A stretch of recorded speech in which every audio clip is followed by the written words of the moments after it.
ఔలేరియా అనే ప్రఖ్యాత నగరంలో అర్జున్ అనే యువ భౌతిక శాస్త్రవేత్త విశ్వ రహస్యాలను తెలుసుకోవాలనే తపనతో జీవిస్తున్నాడు.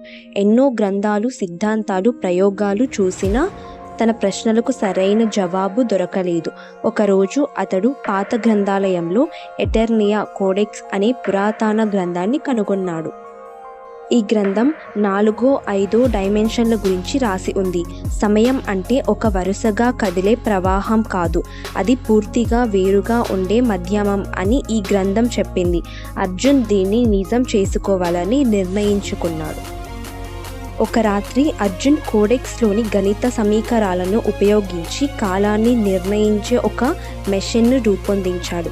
అతను ఆ మెషిన్ను ఆన్ చేయగానే పెద్దగా గాలి వచ్చింది. చుట్టూ విద్యుత్ తరంగాలు మెరిశాయి. అతని ముందు ఒక ప్రకాశమైన ద్వారం తెరుచుకుంది. అర్జున్ ఆ ద్వారంలోకి అడుగుపెట్టాడు. అది 4వ డైమెన్షన్. ఇక్కడ సమయం ఒక ప్రవాహం కాదు, ఒక భూదృశ్యం. అతని చిన్నప్పటి ఇల్లు, భవిష్యత్తులో అతడు నిర్మించబోయే ల్యాబ్ పక్కపక్కనే ఉన్నాయి. అతను తాను ఎప్పుడైనా వెళ్ళగలిగేలా సమయం ఒక బహుముఖ ప్రదేశంలా ఉంది. అక్కడ ఒక ఆకస్మికమైన వ్యక్తి అర్జున్ చూస్తూ ఉన్నాడు. అతను చాలా విచిత్రంగా ఉన్నాడు. పొడవైన శరీరం, వెండిపోని కళ్ళు, నక్షత్రాల్లా మెరుస్తూ ఉండే నీలం రంగు పొగమంచు మాదిరి దుస్తులు. ఆ విచిత్ర వ్యక్తి అర్జున్కు చెప్పాడు, 5వ డైమెన్షన్ అంతకంటే మహత్తరమైనది. ఇది ఒకే సమయం కాదు, అన్ని సమయాలు, అన్ని విజయాలు, అన్ని వైఫల్యాలు ఒకే చోట ఉంటాయి. ఇక్కడ అతనికి అనేక రకాలు అర్జున్లు కనిపించాయి.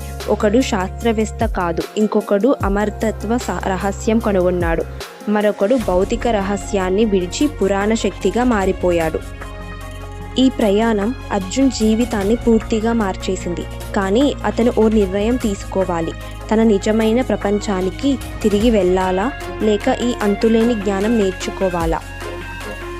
కొన్ని రోజుల తర్వాత అర్జున్ తన ల్యాబ్లో బయటపడ్డాడు.